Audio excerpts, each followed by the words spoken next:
I die today, I'ma go and get some money. If I die today, I'ma go and get some money. If I die today, if I die today.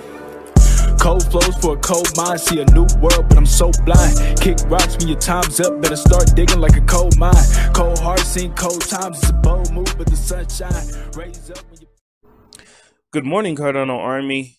It's your boy Boomin coming at you with yet another video, guys. Go ahead and hit that subscribe button, that like button, and that notification bell so you never miss a Boomin update. Got these updates every single day. You don't want to miss them. Thank you for everybody that's been leaving comments down below, guys. It really helps the channel. Please continue to do so. It will really help me out.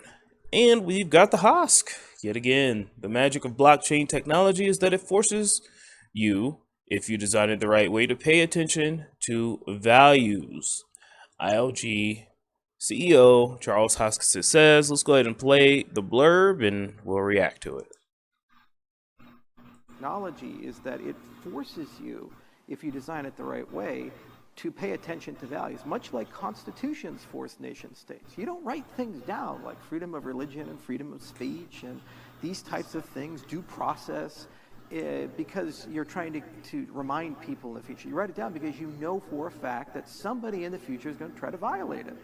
And similarly, the point of blockchain technology is to constrain future users, future developers, to accept the fact that the system is going to have actors for their own personal interest are going to try to manipulate that system and break the system, whether it be printing more money out of thin air like central banks do, or violation of your privacy. Just going back to the privacy question, privacy and confidentiality are completely different concepts, and they're often conflated with each other. So anytime you talk to things like bank secrecy or GDPR or a regulator, oh, you have a right to privacy, except for the times you don't.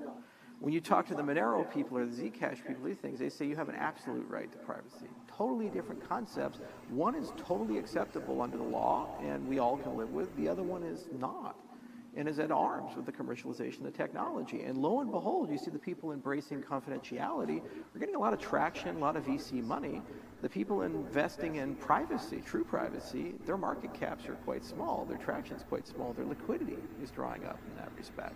So I never think it's a values versus commercialization. And betting against people's self-interest, the things that make them money, the things that pay the bills, get them a higher status in life, you're always going to lose 10 times out of 10. So that's why you remember to write constitutions down. You remember to force into the protocol some acknowledgement of human rights. And if you get it right, they just have to live with that, just like we have to live with consequences of TCP/IP, which creates a free and open internet. Had they got a do-over, they would have written it totally differently. I agree with what Charles said there, guys. Like I keep saying, every single video this past week, the temptation and the allure to do what's in your best interest to pay the bills is too extreme for us not to have sound money. This is why crypto is extremely important.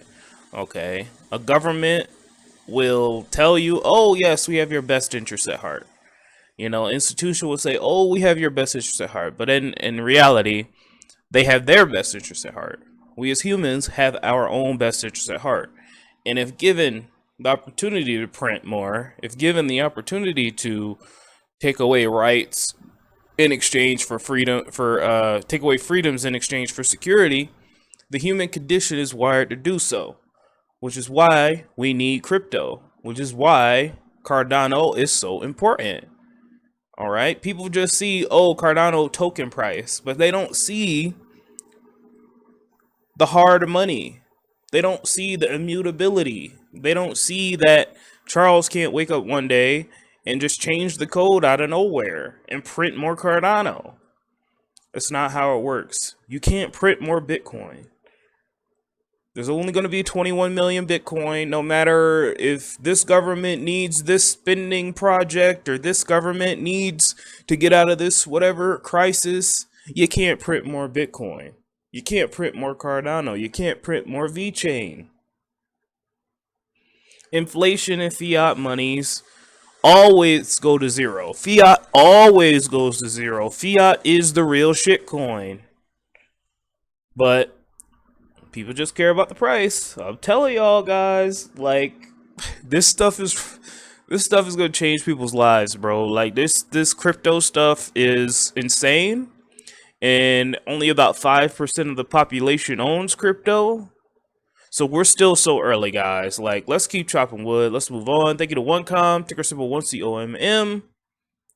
Guys, please support small stake pool operators. You know the drill. It's imperative you do so for the decentralization of the Cardano network. Okay. OneCom, ticker symbol 1COMM, 0% fees until at least the end of December 2022 for all existing and new delegators. Follow them on Twitter for news and notes as well. Thank you to OneCom. Let's go ahead and move on. If you are a small stake pool operator out there and you need advertising services, please DM me on Twitter. All right, guys. Let's go ahead and move on. This is actually pretty cool. 4 more days, guys. 4 more days until MusieSwap yield farming launches. All right, guys. They have secured a 8th triple yield farm. Which one do you think it is? So they got Empower here, Cardashift, Jiro, Hosky, CNETA, Drip, and NMKR. I think it's going to be NMKR, maybe Hosky, and maybe Empower. We'll see. But this is pretty cool, guys. Make sure you go ahead and take a look at MusieSwap. If you want to learn more about Yummy, we did a space where we dive deeper into their project. So that's Yummy here. Yummy token. So if you guys want to earn triple yields, going over to MusieSwap, guys. Pretty awesome. Let's keep chopping wood. Shout out to them. Let's move on. This is actually pretty interesting, guys. Cardano Foundation has a new blog as well. So if you want to learn more about the Cardano ecosystem, the Cardano Foundation has released a new blog. Take a look at the Cardano Foundation's recent activities that are driving the blockchain technology. This is the CEO of the Cardano Foundation here. And here is the blog. So this is Driving Blockchain Technology, the Cardano Foundation's Activities, Part 2. So, in July, redelegation of the Cardano Foundation... Wow.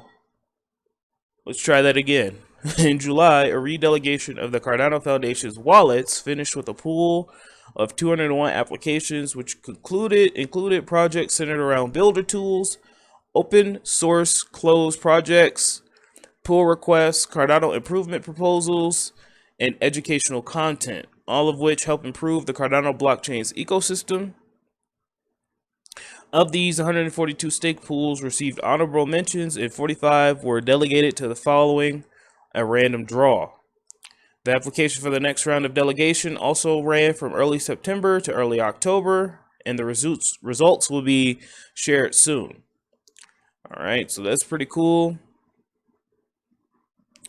The partnership with the University of Zurich, one of the top 3 universities in the world to study blockchain, according to the recent ranking, as the UCH once again hosted their blockchain-based summer school. We're happy to sponsor 12 students, 7 from Ireland, India, Ukraine, and South Africa, as well as 5 from Women in Tech. Moreover, Jerry Firstner, head of partnerships, delivered 2 lectures speaking on the next generation of coders, engineers, and developers. Firstner began by explaining the key functions of the Cardano protocol, and in his second lecture, detailed aspects of digital identity. And then it goes on about diversity and inclusion. You know, they got to put that blurb in there for the investors. You know, the ESG compliance, you know, you got to put that in there. Seeing the new potential blockchain utility. Following the successful deployment and track and trace system for Baya's wine, the Cardano Foundation will now develop a broader solution to verify authenticity Georgian wine to help customers learn about their history and specific qualities. The recently announced partnership with Georgia's wine agency has furthered the collaboration of ScanTrust as well as Boshi Winemakers Association, which will showcase the use of blockchain at a national scale level.